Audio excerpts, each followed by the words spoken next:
This show is produced by the Hartman Media Company. For more information and links to all our great podcasts, visit hartmanmedia.com.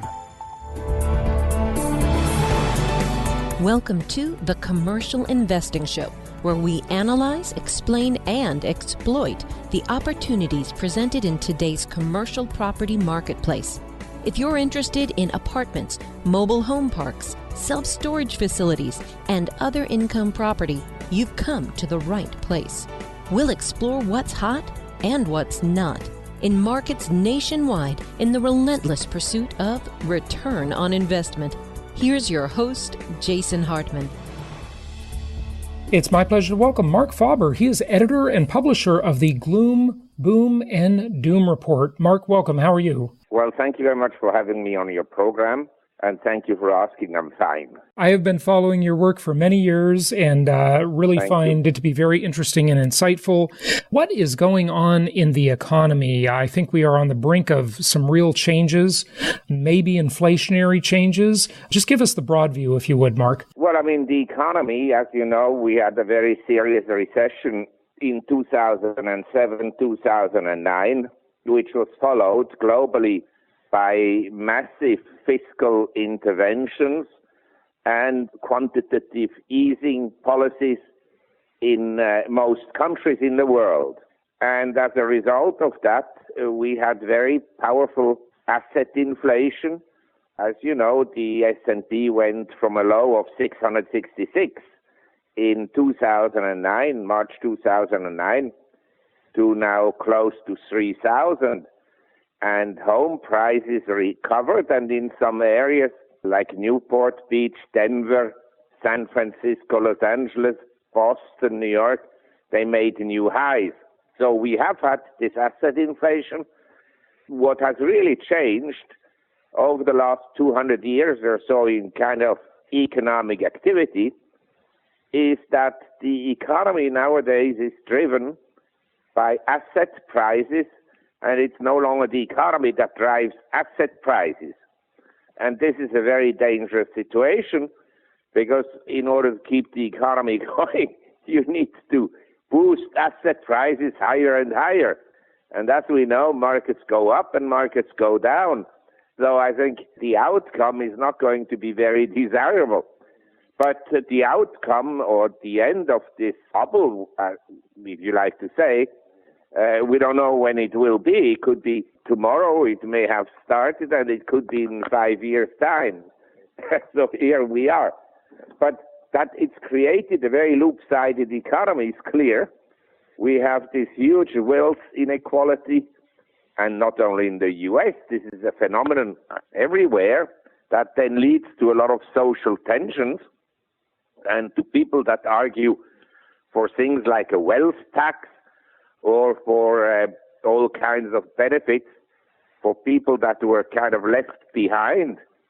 Then it becomes a political issue. And so you get social tensions and political tensions, which in my view will not be very good for asset markets. Couldn't agree more. And it's interesting to sort of dissect the inflationary picture, if you will, into consumer inflation versus asset inflation. Certainly arguable that consumer inflation is a lot higher than the official numbers tell us. I would certainly agree with that. And it's a mixed bag because technology is so deflationary, but monetary policy is so inflationary. But when it comes to the asset side of the inflation equation, it is incredibly significant. I mean, it's just making the rich richer. The poor and the middle class are left out. They're not in the game, are they? Yes, there was an article, I think, yesterday on Bloomberg or the day before that says that children of wealthy parents in primary school did better in life later on than primary school children of poor people. Yeah, naturally, because the wealthy, when you're in primary school, they already have assets, and the others have no assets. Right. So in an asset inflationary period, some people, even without work, become very wealthy. I mean, I went to school in the 50s, and I finished high school before going to university in 64. And one of my friends, his family owned some buildings in Zurich and one of the largest collection of Impressionist paintings in the world. Mm-hmm. He had Van Goghs in the toilet. And of course, these paintings appreciated dramatically. And because of the tax laws, it never really paid for him to work. Mm-hmm. Yeah. So he just became even richer without working. Mm-hmm. That's certainly true. And when you look at, I mean, that's a more extreme example because that's, already starting out as a wealthy person. But when you look at the typical, say, millennial in the United States, they're saddled by student loan debt and assets have become so expensive that they're just not acting the same way they did when I was in my 20s. I was a Gen Xer, the tail end of Gen X. People were buying homes. They were buying their first home when they were 25, 26. And that home has become so expensive, Yeah. I agree with you. But on this point, I'd like to make an additional commentary. A lot of young people nowadays, particularly the millennial generation and the Generation Z that comes after the millennials, and I have experience with that because my daughter is a typical millennial. Now, the thing is, these people, they grew up with a different mentality and a different attitude than when I grew up. A lot of my generation, when we went to college and when we went to school and after school at university, we took part-time jobs to earn some money. Mm-hmm. And we didn't borrow any money. I mean, in Europe, people don't borrow money to study because it's free of charge, usually. Right. But even in the U.S., the debt explosion of millennials and of student loans that has occurred precisely in the last 10, 15 years is amazing. Mm-hmm. And it's partly because people just think, well, I go to university, I study, even if they don't study very much, but after they think they will earn a lot of money and repay that, but it doesn't happen that way frequently. Later on, when they finish studies, depending on what they studied, they can't be employed. Yeah, well, there aren't a lot of people hiring for liberal arts credentialed jobs. There just aren't that many positions for that. And number two, I'd like to say this. A lot of millennials, they really got hit very hard by the housing bubble. They bought homes on speculation with large borrowings because, as you say, they don't have much money or they didn't have much money then. And then the property market went down, and so they lost a ton of money. And number two, go on the website Robinhood and look a little bit at what kind of stocks the millennials own. One of their favorites was NVIDIA. NVIDIA is down almost 50% from the high, almost 50%. That's the chip Tesla. maker you're talking about, right? NVIDIA? Yes. Yeah, okay. And Tesla is also down almost 50%. These are the type of stocks the millennials bought. They bought also cryptos, but at the wrong time. Right. Yeah. Well, NVIDIA is behind the crypto revolution, and Tesla is potentially on the brink of failure. It's amazing what's going on with Tesla. That's a soap opera in and of itself.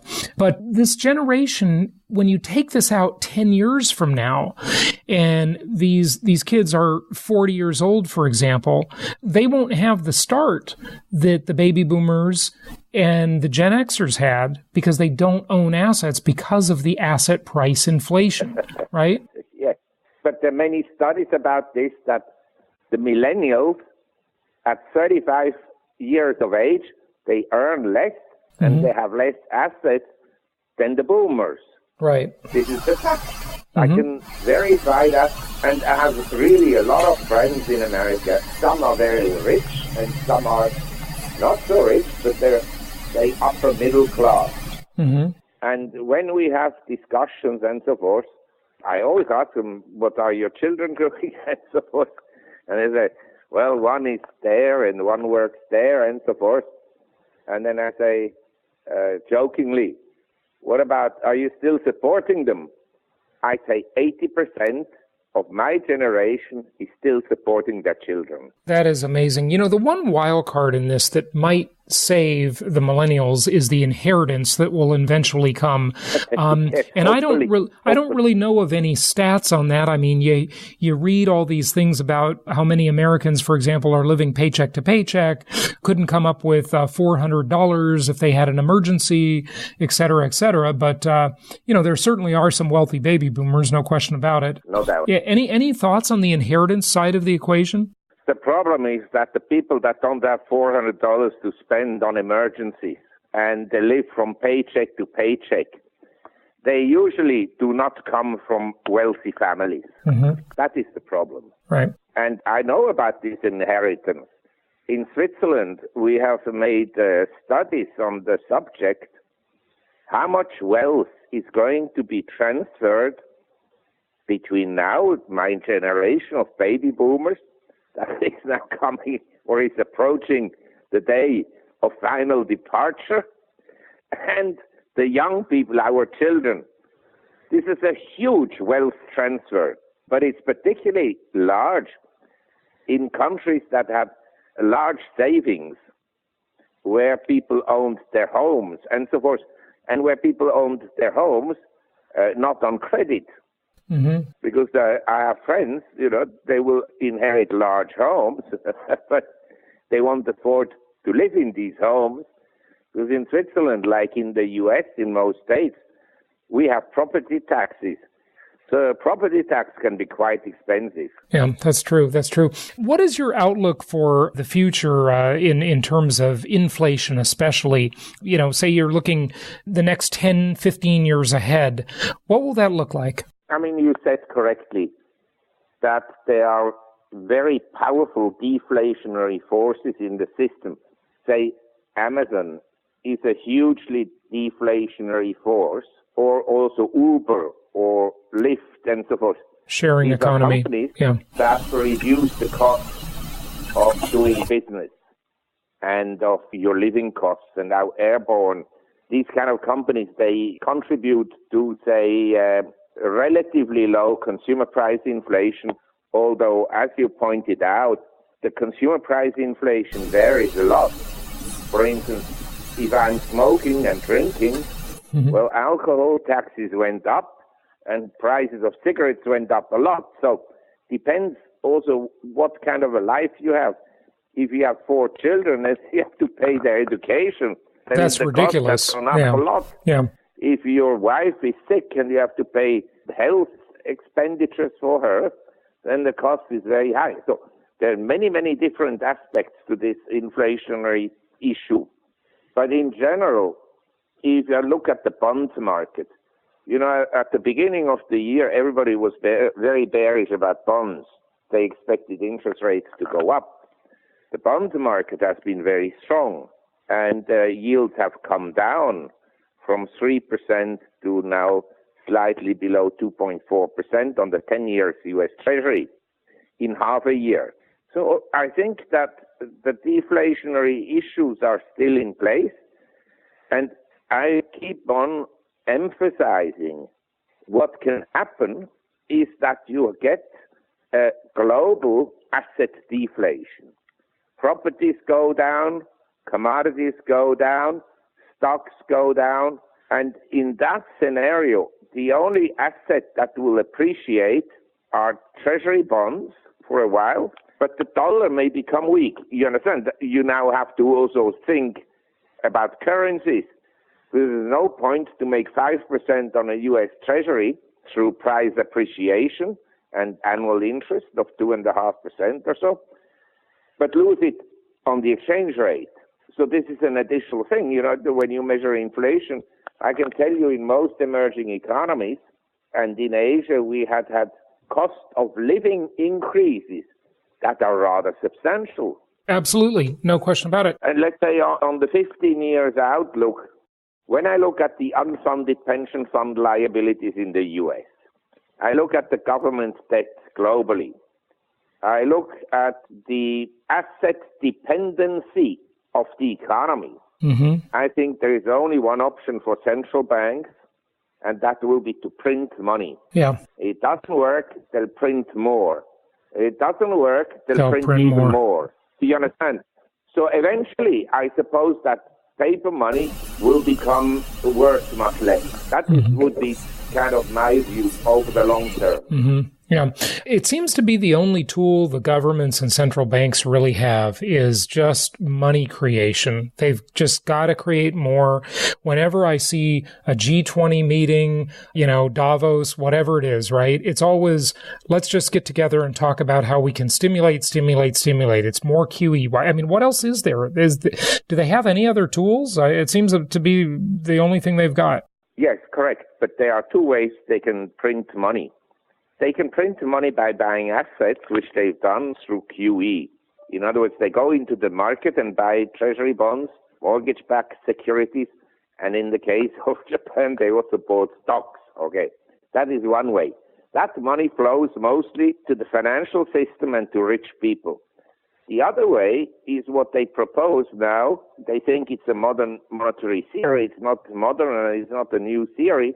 But it's basically to hand out money to individuals and to finance it by the central bank buying bonds, essentially, expanding its balance sheet. In other words, the central bank prints money, but the money doesn't flow into the financial system. It flows to individuals. And that creates then a society that depends on the government, like a socialist society. But maybe this is what people want. I don't want it, but this is a lot of young people. They want socialism, but they want more government intervention. I want less. Yes, and I hope AOC and Bernie and the rest of them don't get their way, because that has never worked at any time in history or any place on earth. But yes, they keep trying it. They keep trying it. Correct. Yeah. But maybe the capitalistic system, the way we have it and the way it morphed into crony capitalism, where you have this huge wealth inequalities and where you have, rampant corruption between the government and the leading businessman. We have to see this. Mm-hmm. Yeah. Maybe this system doesn't work either. Right. So what system does work? I agree. The cronyism is just disgusting. And the anti-capitalists want to say, well, it's capitalism run amok. It doesn't always work, right? But I don't know. What's better? A bunch of central planners making the decisions? There's lots of corruption in those systems too, you know? No. Yeah. But, if you look at sports game, whether it's American football or soccer in Europe, or cricket or tennis, there are rules. Mm-hmm. And the capitalistic system needs that someone enforces the rules. But it's morphed into a system where people with money, they can bend the rules through lobbies and all kinds of questionable characters. The Mueller investigation in the U.S. and the Barr investigations don't interest me a lot, but it's fascinating to see how they all lie. Mm-hmm. Yeah. All of them. Right. Yeah, absolutely. Of course they do. Of course they do. In terms of these unfunded mandates, we've got maybe anywhere between 60 trillion and 220 trillion, if you look at Lawrence Kotlakoff's work on the subject, in these unfunded mandates over the next 15 years. It just seems like they're going to create inflation. There is no way to avoid it. They have to print to pay for that, right? Well, in theory, they could cut the benefits, but try to cut the benefits of the police, the retired policemen or firemen. They'll rebel, you understand. Oh, of course they will. But even just regular austerity like we saw in Greece or in, any number of places.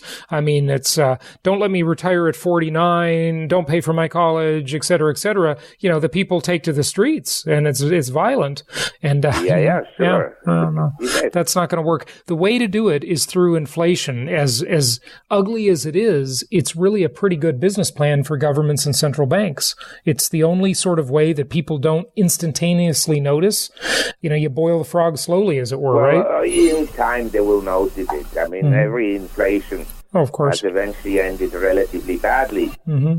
but it forced reforms, and some of the reforms were successful and some were not. But the inflationary path or road, they can postpone the problem for a long time. Mm-hmm. They sure can. They can keep kicking the can down the road. They sure can. Mark, give out your website and tell people where they can find your newsletter and such. Well, the last thing I just wanted to say, I mean, the only thing that can really hurt or maybe make this inflationary path unworkable is really a severe asset deflation. I mean, if homes really collapse, if the stock market really collapses, and if we have massive defaults in the corporate debt market, that will be difficult to fight with additional liquidity. That the problem is we have grossly inflated asset markets, grossly. And we have lots of companies, they will go bust. I mean, you raised the issue of Tesla. This is an example of a company that probably should have gone bust a long time ago. Oh, I agree. The emperor has no clothes. But anyway, Emperor Elon. But the website that I have is gloomboomdoom.com, all in one word. I repeat, gloomboomdoom.com. Excellent. Marc Faber, thank you for joining us. Well, my pleasure. Take care. Thank you so much for listening. Please be sure to subscribe so that you don't miss any episodes. Be sure to check out the show's specific website and our general website, hartmanmedia.com, for appropriate disclaimers and terms of service. Remember that guest opinions are their own, and if you require specific legal or tax advice or advice in any other specialized area, please consult an appropriate professional. And we also very much appreciate you reviewing the show. Please go to iTunes or Stitcher Radio or whatever platform you're using and write a review for the show. We would very much appreciate that. And be sure to make it official and subscribe so you do not miss any episodes. We look forward to seeing you on the next episode.